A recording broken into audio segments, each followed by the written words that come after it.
Welcome back, everybody. Today we're taking a deep dive into something pretty fascinating to me. Mhm. It's Surah Al Asr from the Quran. Okay. Now, I know some of you might be thinking, what, isn't that a religious text? And yes, it is. Mhm. But what's really captivating about this particular passage is that it has all these universal principles for a fulfilling life. Right. Principles that resonate with, I think, really anyone who's seeking meaning and purpose. Yeah. So we're going to be looking at the actual surah itself and then some really insightful commentary and analysis that we have on it. Okay. It's really like unlocking a treasure chest of timeless wisdom. It's incredible, how much impact this one surah has had, even within Islam. Okay. There's this tradition where two of Prophet Muhammad's companions wouldn't part ways without reciting it to each other. Oh, wow. Like a powerful exchange of well wishes. And get this, renowned scholar, Imam Shafi, Okay. believed that deep reflection on this surah alone could be enough guidance for a person's entire life. Wow. Just reflecting on a few lines can give you a lifetime's worth of guidance. Yeah. That's pretty incredible. Yeah. What is it about this surah that makes it so profound? Well, Surah Al Asr begins with an oath by time, stating that humanity is in a constant state of loss. Okay. But, Yeah. and here's the key, it goes on to outline 4 specific qualities that are the exceptions to this loss, Yeah. almost like a formula for a truly successful life. Okay, so it's like there's this secret code embedded within this surah Right. revealing the path to a meaningful life. Tell me more. I'm hooked. Absolutely. The surah highlights faith, righteous deeds, advising truth, No. and advising patience as the keys to overcoming this inherent human state of loss. Okay. These principles, according to Islam, create a complete framework for living a fulfilling life. So let's unpack this, starting with that oath by time. Yeah. Why is time so central to this idea of human loss? The surah opens with, by time indeed mankind is in loss. Okay. This emphasizes how time is our most valuable asset, a melting capital. I like that. Every second that passes is a bit of that capital melting away, urging us to make wise investments. I love that analogy, life is a melting capital. Yeah. It really drives home the point that time is fleeting. Yeah. So how do those 4 principles you mentioned fit in? Are those the wise investments? Precisely. Think of faith and righteous deeds as investments in your own personal and spiritual growth. Okay. Advising truth and patience. Those are the investments that benefit others, creating a ripple effect of positivity that extends beyond ourselves. So it's not enough to just focus on our own development. Right. We also have a responsibility to guide and support others. It's interesting how this seemingly simple passage can contain so much depth. Exactly. The surah even uses a specific word, Yeah. tawasi, Okay. which means to give strong, sincere advice, like a testament with clear instructions for leading a good life. Okay. And this testament has 2 key chapters, advising truth and advising patience. Now that we understand the significance of time and this idea of wise investment. I'm curious to learn more about these 2 chapters. Yeah. What exactly does advising truth and patience mean in this context? Well, think of hack, or truth, as encompassing correct faith and good deeds. Okay. It's about aligning our actions with what's right and just. So advising truth could be like sharing accurate information with someone who's been misinformed, or standing up for what's right even when it's difficult. Exactly. It's about promoting understanding and encouraging actions that are in line with truth and justice. Now, sabe, or patience, is about resisting negativity and harmful desires. It's about cultivating resilience and perseverance in the face of challenges. So advising patience could be like encouraging someone to stick with their goals even when they feel like giving up, or helping them find healthy ways to cope with difficult emotions. Absolutely. It's about promoting self-control and encouraging actions that lead to long-term well-being, even if it requires delaying gratification or enduring hardship. Together, these 2 chapters of Tawasi, advising truth and advising patience, create a powerful framework for positive change, both within ourselves and in the world around us. This is starting to paint a really clear picture of how these principles can work together to create a truly fulfilling life. And remember, it's not just about individual salvation. It's about contributing to something larger than ourselves. It's about recognizing our interconnectedness and working together to create a more just and compassionate world. It's so fascinating how these ancient teachings can be so relevant to our lives today. Yeah. Are there any specific challenges or obstacles to applying these principles that the Surah addresses? Yes, and a scholar named Ibn Taymiyyah highlights 2 main obstacles: doubts about faith and giving in to our selfish desires. So doubts cloud our understanding and desires can lead us astray from what we know is right. Exactly. And that's where advising truth and patience come in. Advising truth helps address those doubts, while advising patience helps us overcome those harmful desires. Mhm. They work together to create a sort of balance. So it's like a dynamic duo, one for the mind and one for the heart, working in tandem to guide us towards a more fulfilling life. That's a great way to put it. Enjoining truth elevates our minds, while enjoining patience strengthens our actions, creating a beautiful synergy between knowledge and practice. Okay. It's a holistic approach to personal and societal transformation. This is starting to make a lot of sense. Yeah. But what about the idea of loss? Right. How do these principles actually help us avoid that? Think back to the analogy of life as a melting capital. Okay. Every moment is an opportunity for investment. Okay. Investing in faith, good deeds, truth, and patience. These are the actions that yield the highest returns in life, both in this world and the next. So by embodying these principles, by actively investing our time and energy in them, we're essentially safeguarding ourselves against loss and ensuring a life of true fulfillment. It's like we're actively shaping our destiny, both individually and collectively. That's a powerful way to think about it. And what's remarkable is that this message of collective responsibility, of concern for the well-being of others alongside our own, No?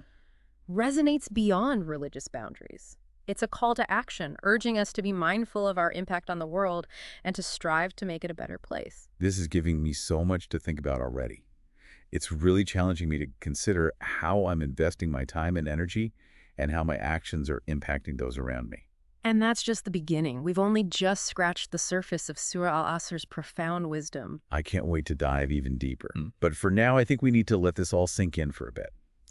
This has been an incredibly enlightening start to our deep dive. We've uncovered the significance of time, the 4 principles for a fulfilling life, and this beautiful concept of Tawasi advising truth and patience. It's already making me question my own actions and consider how I can contribute a more just and compassionate world.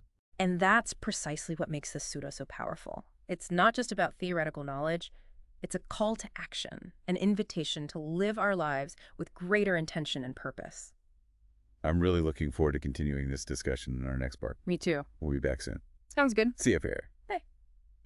It's really striking how this sort of kind of seamlessly blends that individual growth with social responsibility. Right. It's not like either, it's Yeah. really about recognizing how deeply intertwined our well-being is with the well-being of those around us. It's that concept of interconnectedness, isn't it? Yeah, The idea that our actions have ripple effects that extend far beyond ourselves. exactly. Surah Al Asr encourages us to consider those ripple effects and strive to make them positive. It reminds me of that saying, the best of people are those who benefit others. Yes. It's like Surah Al Asr is urging us to find fulfillment, not just in our own, personal pursuits, but also in making a positive impact on the world. It most certainly is. And it highlights that this impact starts with those closest to us. Family, friends, our immediate community. These are the relationships where our actions can have the most immediate and profound effects. So cultivating a sense of responsibility for those around us, Yeah. recognizing that our actions impact their lives as well. Yeah. I'm just going to understand why this surah is considered such a cornerstone of Islamic teachings. It's incredibly profound, isn't it? Yeah. And it goes beyond simply wishing others well. It calls for action. Remember that word tawasi? Yeah. It's about offering strong, sincere advice, not Right. just casual suggestions. Right. It's like we're a guiding light for others, helping them navigate the complexities of life. But how do we know what kind of advice to offer? Yep. I mean, everyone's journey is different, right? Absolutely. And that's where those 2 key chapters of Tawasi come into play. Okay. Advising truth and advising patience. Mm-hmm. These principles provide a framework for offering guidance that is both meaningful and impactful. So using our understanding of truth and patience to help others find their way to make choices that lead to greater well-being. Precisely. Imagine someone is struggling with a difficult decision. Okay. Advising truth could involve helping them gather accurate information or see the situation from different perspectives. Okay. Advising patience might involve encouraging them to consider the long-term consequences of their choices. Right. Or find healthy ways to cope with the challenges they're facing. It's like we're equipping them with the tools they need to navigate their own journeys with wisdom and resilience. I love how this surah empowers us to be active participants in each other's growth and well-being.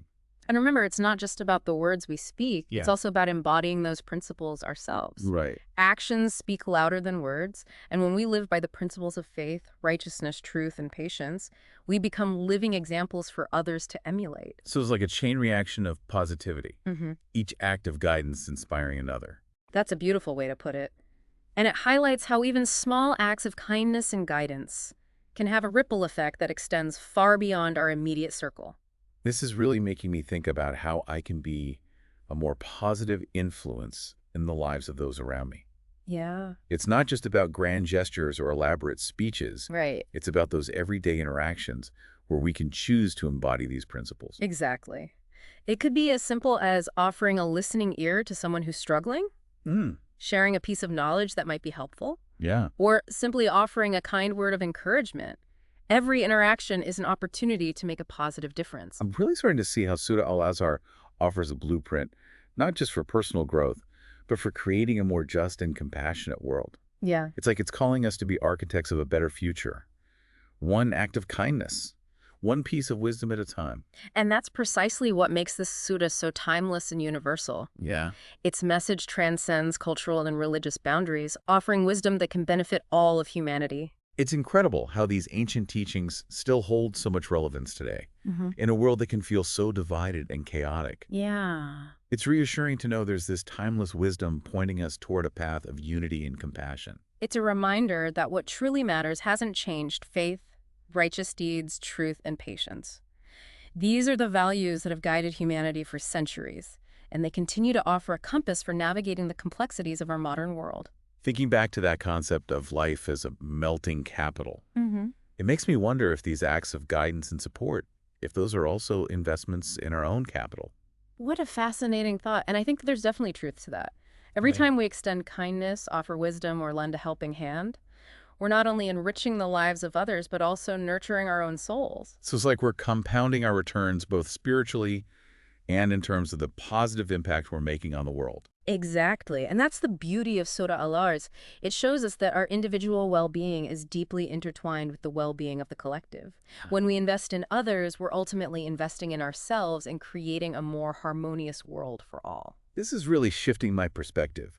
It's making me realize that those seemingly small acts of kindness and guidance, those aren't just fleeting gestures. They're powerful investments that have the potential to transform lives, including our own. And that's a message worth sharing, isn't it? Yeah. It's a reminder that each of us has the power to make a positive difference, not just through grand gestures, but through those everyday acts of compassion, understanding, and support. I couldn't agree more. Mm-hmm. And as we continue our deep dive into Surah Al Asr, I'm eager to explore how we can translate these principles into tangible actions that can make a real difference in our own lives and the world around us. I'm excited to delve into that as well. It's about bridging the gap between knowledge and action, finding practical ways to embody these timeless principles in our daily lives. And that's where the real magic happens. This conversation has really shifted my thinking. I used to think about personal growth and like making a difference in the world as separate things. Yeah. But Surah Al Asr shows how they're really two sides of the same coin. It's a profound insight, isn't it? It's like that African proverb, Ubuntu. Oh, yeah. A person is a person through other people. Mm-hmm. Our humanity is bound up in our relationships and responsibilities to one another. It's like we're all threads in a tapestry. Each thread is important, but, it's the interconnectedness that creates the beauty and the strength of the whole. Beautifully put. And Surah Al Asr provides the guidelines for strengthening those connections, for weaving a tapestry of compassion and understanding. Remember those two key aspects of Tawasi: advising truth and advising patience. Yeah. Those are the tools that help us create those strong, vibrant threads. Right. Advising truth is like ensuring the integrity of each thread, making sure it's strong and true. And advising patience is like the steady hand that guides the weaving, Yes. ensuring the pattern is beautiful and enduring. Exactly. And think about how those principles manifest in our daily lives. Okay. Advising truth could be as simple as correcting a misconception someone has, or sharing a piece of knowledge that could help them make a better decision. It could also mean standing up for what's right, even when it's unpopular. Right. And advising patience could involve offering a listening ear to someone who's going through a tough time, or encouraging them to persevere through challenges rather than giving up. It's about fostering resilience and helping them see the bigger picture. Precisely. And it's important to remember that these principles aren't just for fixing other people. Right. They're for our own growth as well. Every time we practice patience, every time we strive to uphold truth, we're strengthening those qualities within ourselves. So it's like a continuous cycle of growth Yeah. where our actions to benefit others also contribute to our own development. It really is, and it highlights that sense of interconnectedness again. Hmm. By contributing to the well-being of others, we're ultimately contributing to our own well-being as well. This whole conversation is making me realize how much power we have to shape our lives in the world around us. Yeah. It's like we're not just passive bystanders. Hmm. We're active participants in this grand tapestry of life. And that's the beauty of Surah Al Asr. It empowers us to take ownership of our actions, Hmm. to recognize that every choice we make, every word we speak, every act of kindness we offer, all of it contributes to the overall pattern. It's like we're all artists co-creating this masterpiece of life together. Yeah. And the more we embody those principles of faith, righteousness, truth, and patience, the more beautiful and harmonious that masterpiece becomes. That's a beautiful analogy. And it reminds us that this journey of personal and collective transformation, it's not a solo endeavor. It's a collaborative effort where we support and inspire each other along the way. It's like we're all in this together, learning from each other, uplifting each other, and creating a world that reflects the best of humanity. And that brings us back to the core message of Surah Al Asr, doesn't it? Despite the inherent human tendency towards loss, we have the power to choose a different path, a path of growth, contribution, and lasting fulfillment. This has been such a profound exploration. I feel like I've gained so much more than just an understanding of Surah Al Asr. It's like I've been given a new lens through which to view my own life and my role in the world. And that's the true gift of these deep dives, isn't it? They spark new insights, challenge our assumptions, and inspire us to live with greater purpose and intention. I couldn't agree more.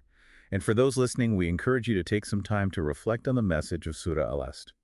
Consider how its teachings resonate with your own life and find ways to embody its timeless wisdom in your daily interactions. Remember, even small acts of kindness, compassion, and guidance can have a ripple effect, creating a more harmonious and fulfilling world for ourselves and generations to come. Beautifully said. And as we conclude this deep dive into Surah Al Asr, let's carry its message with us, a message of hope, resilience, and the enduring power of human connection. Thank you for joining us on this incredible journey. Until next time, keep seeking, keep questioning, and keep learning.